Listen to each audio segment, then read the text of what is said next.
Bonjour à toutes et tous et bienvenue sur la chaîne du mandataire efficace. Aujourd'hui, on va vous parler immobilier pendant la période de Noël. Allez, c'est parti!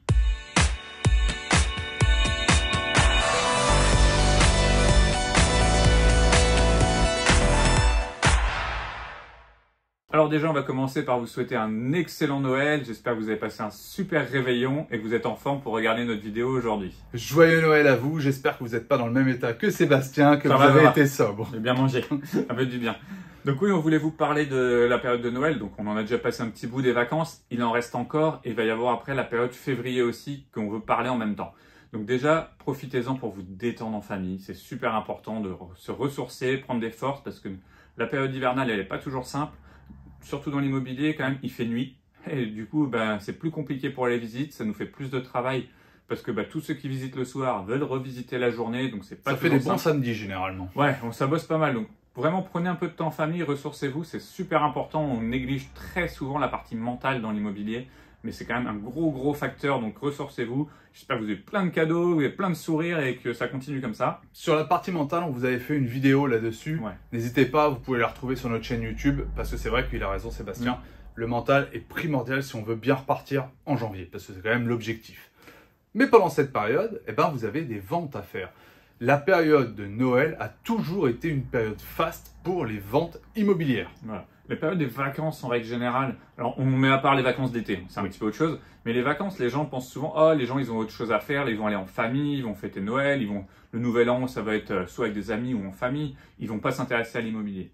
Moi je peux vous dire, en 16 ans, j'ai fait des ventes presque tous les 24 ou 31 décembre.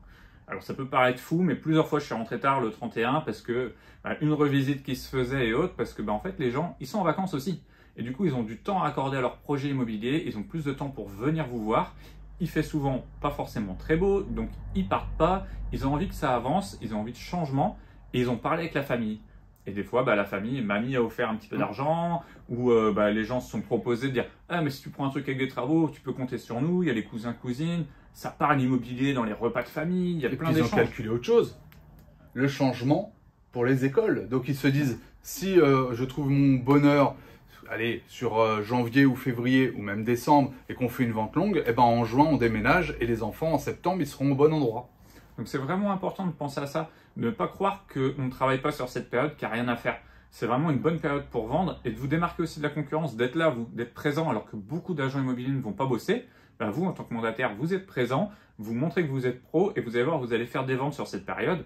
Alors après, ça n'empêche que vous pouvez choisir, pas forcément travailler tout le temps, le premier, quand c'est férié aussi pour nous, donc il n'y a pas de souci. Oui, et puis n'oubliez pas que vous travaillez de chez vous avec votre smartphone.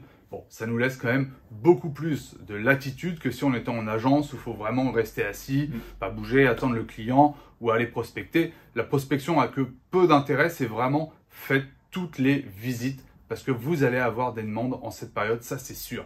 En parlant des demandes, il y a aussi forcément des dossiers à gérer. Moi, à chaque fois, toutes mes signatures sont toujours entre le 24 et le 31. Je ne sais pas pourquoi ça se bouscule toujours à ce moment-là.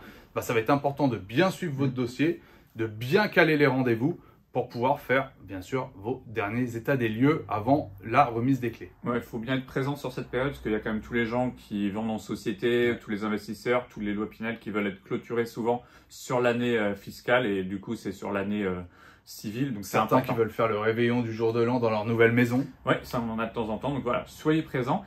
Et on va vous donner aussi une petite astuce quand même très importante pour dimanche prochain, puisque dimanche prochain, on sera le 1er, et du coup, ça reste un moment important. Donc, il faut penser à fêter la bonne année à tous vos clients.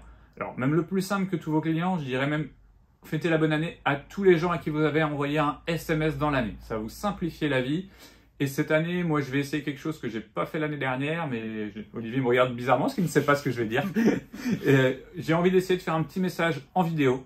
Donc devant le sapin, je vais me filmer en souhaitant une bonne année à tout le monde et je vais envoyer ce message à tous les SMS que j'ai dans mon téléphone. Est-ce que tu penses vraiment que les gens te voient en vidéo, ça va leur faire plaisir? Non, mais ils penseront à moi, peut-être avec dégoût, mais comme tout le monde dit, l'important c'est qu'on parle de vous en bien ou en mal, donc il faut qu'on parle de vous. Petit disclaimer, attention, n'envoyez pas des SMS groupés, vos opérateurs de téléphonie mobile détestent ça et bloqueront votre forfait.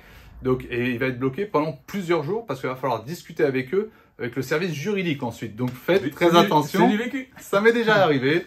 Et pourtant, en plus, c'était vraiment pour un SMS basique de bonne rentrée ou quelque chose comme ça. Bon, enfin, faites très attention à ça. Vous avez vite fait de vous faire couper la ligne téléphonique. Ouais, donc vous calez dans le canapé en début d'après-midi, quand vous avez fait le petit retour du premier, que vous avez remangé un peu, vous mettez dans le canapé, vous posez au moins une bonne heure, parce que vous allez reprendre tous les SMS, et vous faites peut-être 2 vidéos, une pour les gens un petit peu plus proches de vous et une pour les autres, et vous envoyez. Et comme ça, vous allez voir, les gens vont être contents, ils vont vous répondre et ça va changer. Vous allez encore être différent des autres.